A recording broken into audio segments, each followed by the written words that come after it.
Assalamualaikum warahmatullahi wabarakatuh.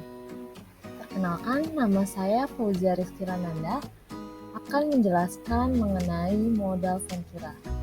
Mungkin di antara kalian sudah banyak yang mengetahui apa itu modal ventura. Istilah ventura berasal dari kata venture, yang secara harfiah bisa berarti sesuatu yang mengandung risiko atau dapat pula diartikan sebagai usaha. Jadi modal ventura atau venture capital adalah modal yang ditanamkan pada usaha yang mengandung risiko.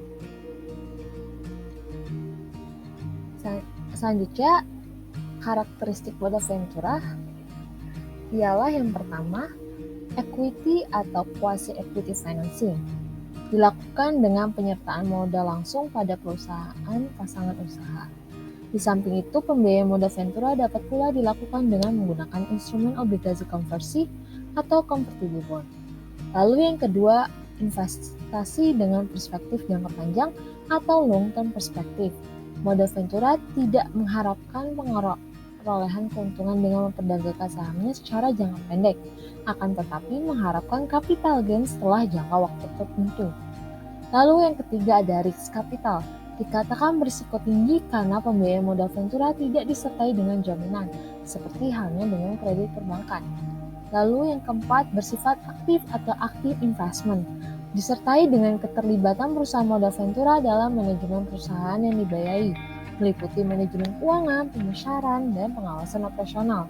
Keikutsertaan dalam manajemen tersebut diharapkan akan dapat mengurangi risiko investasi perusahaan modal ventura dan membantu perusahaan yang bersangkutan untuk meningkatkan profitabilitas.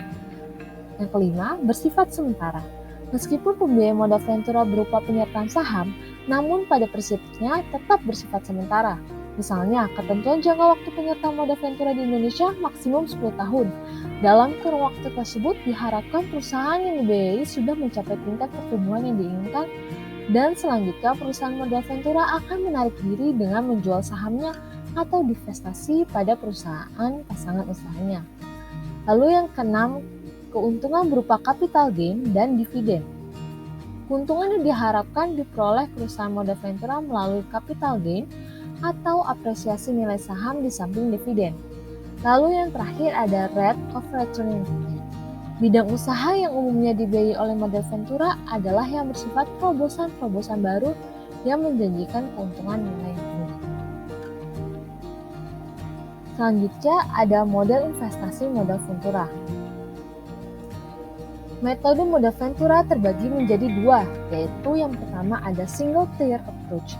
Adapun bentuk pengelolaan di mana perusahaan modal ventura menghimpun dana dan sekaligus mengelola dana tersebut dan diinvestasikan dalam bentuk penyertaan modal pada perusahaan pasangan usaha atau invest company.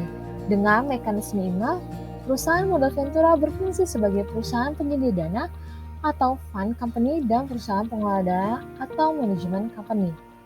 Pada single tier approach, perusahaan modal ventura baru harus dibentuk bila dibutuhkan modal baru, khususnya bila ada investor baru tertarik untuk ikut dalam pembiayaan suatu proyek.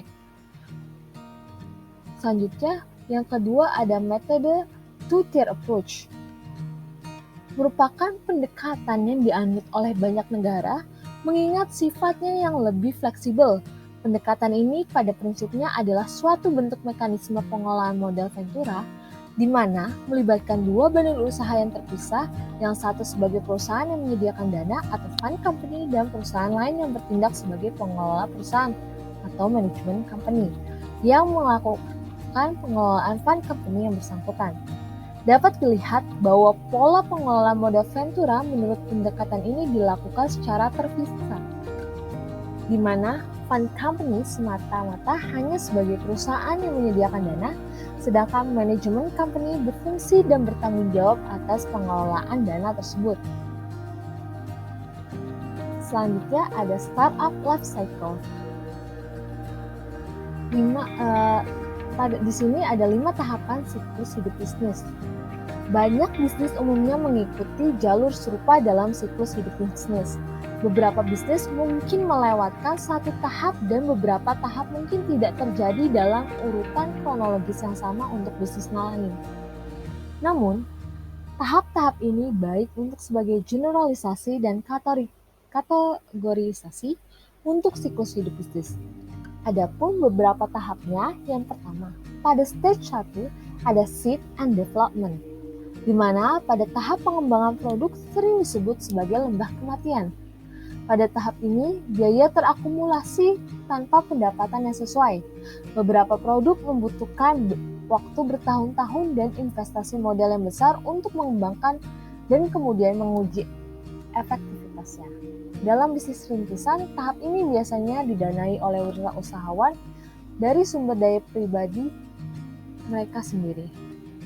Lalu di stage 2 ada startup, di mana pada stage ini terjadinya pengembangan atau inisiasi bisnis terjadi di mana perusahaan mulai membuat produknya atau melayani target audiensnya.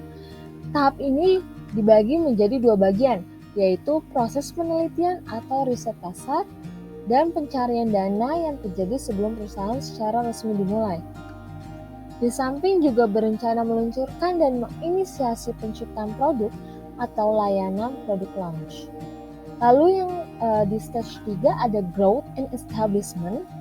Dalam tahap pertumbuhan, produk telah diterima oleh pelanggan dan perusahaan berupaya meningkatkan pangsa pasar.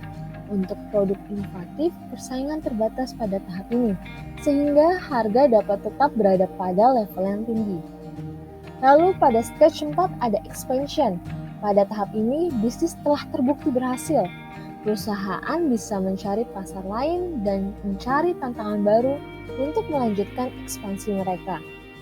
Lalu di stage terakhir ada maturity and exit. Pada tahap yang matang, penjualan akan mendatar, persaingan meningkat sehingga fitur produk mungkin perlu ditingkatkan untuk mempertahankan pangsa pasar. Meskipun penjualan unit berada pada titik tertinggi pada tahap ini, harga cenderung turun untuk tetap kompetitif. Biaya produksi juga cenderung menurun pada tahap ini karena lebih efisien dalam proses pembuatannya. Perusahaan biasanya tidak membutuhkan dana tambahan pada tahap ini, dan pada tahap ini juga perusahaan bisa memilih terus berkembang atau keluar. Lalu selanjutnya ada stage of fundraising atau tahap pendanaan. Pada tahap ini dibagi menjadi 4 stage. Yang pertama, seed capital. Tahap ini merupakan sumber pendanaan pertama untuk menyuntikkan modal ke dalam startup dan biasanya dilakukan melalui dana pribadi sendiri, teman ataupun kenalan. Jika karena alasan tertentu sumber dana yang disebut tidak tersedia, akselerator bisa sebagai bahan pertimbangan dan sebagai imbalannya untuk mendapatkan sejumlah stok dari startup, biasanya 10 hingga 15%, mereka menyediakan fasilitas yang diperlukan seperti coworking space, mentor, saran bisnis, dan lain-lain untuk program akselerasi juga diberikan pada startup tersebut. Lalu yang kedua ada early stage, di mana di sini ada pendanaan seri A dan seri B. Pendanaan seri A dimulai ketika bisnis startup sudah memiliki produk tetap dan penggunaan dalam jumlah tertentu. Ini adalah tahap bagi pendiri startup untuk membangun model bisnis yang tepat dan mengembangkan produknya ke wilayah lain. Lalu untuk pendanaan seri B diberikan kepada bisnis startup yang sudah mengalami peningkatan market share dan scaling, mampu bertahan di antara para kompetitor serta memiliki tim yang berkualitas tinggi. Jumlah pendanaan pada tahap ini berkisar antara 22 miliar hingga 80 miliar. Lalu yang ketiga ada later stage atau pendanaan seri C dan seterusnya. Saat suatu perusahaan mencapai tahap pendanaan seri C, artinya perusahaan tersebut telah sepenuhnya matang.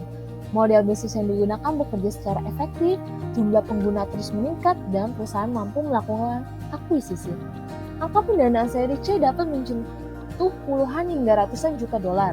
Investor pada tahap ini terdiri dari venture kapitalis, tingkat lanjut, perusahaan swasta, hingga bank. Lalu yang keempat ada IPO atau Initial Public Offering. IPO adalah tahapan ketika suatu perusahaan menawarkan sahamnya kepada masyarakat untuk pertama kali. Perusahaan yang mencapai tahap IPO telah memiliki kondisi finansial yang stabil. Tata kelola perusahaan juga telah berjalan dengan baik. Hasil akhirnya adalah perusahaan yang mampu bertumbuh lebih besar dengan pasar yang terus berkembang. Beragam tahap pendanaan startup tidak lain merupakan batu loncatan bagi suatu perusahaan untuk terus berkembang. Melalui tahap-tahap tersebut, perusahaan dapat memahami posisi serta potensi yang dimilikinya. Yang terakhir ada public market atau secondary offers. Mekanisme ini pada dasarnya tidak jauh berbeda dengan initial public offering atau IPO, yakni perusahaan menerbitkan saham yang baru tanpa ada hak memesan efek lebih dulu atau HMTD, lalu menawarkan, memberi jatah, dan seterusnya. Oleh karena itu, tanggal penawarannya tetap harus dicatat karena bukan memakai sistem pemesanan. Pada praktiknya, tahap penawaran secondary offering oleh emiten di bursa saham jarang sekali dilakukan secara terbuka. Jadi, tidak mengherankan banyak pilihan yang tak memahami secara mendalam terkait aktivitas tersebut. Sekian pembahasan dari saya, kurang lebihnya mohon maaf. Wassalamualaikum warahmatullahi wabarakatuh.